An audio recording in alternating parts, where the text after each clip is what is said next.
Rome is generous with attractions, but sometimes simple houses and streets are completely invisible to the tourists, despite the fact that walking the streets take the most time. The eternal city contains hundreds of streets of historical value. Now we are walking enjoying the colors of the city. Pastel colors bring peace to Rome. Lack of advertising signs, peace of mind.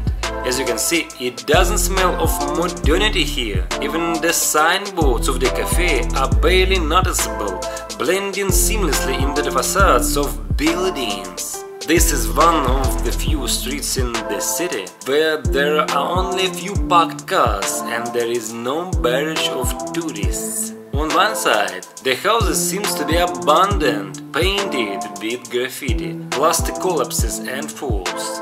But the eternal city doesn't seem to notice this. It seems that the process of the dilapidation building is taking place here slowly. Considering the influx of tourists, picture how many kilograms of weight the walking promenades withstand daily. Walking around the city, it's impossible to miss the colorful market hidden from the eyes with burnt-out umbrellas. The narrow streets of Rome were designed for horses and pedestrians. Today, a parking lot of 5 cars looks like a huge traffic jam. Rome is dirty. They don't have time to clean it up, or maybe there is no one to do it. The impression was that the part of the city's infrastructure was left to chance. It often rains in Rome even in summer, so good shoes and an umbrella will be a must for exploring the city.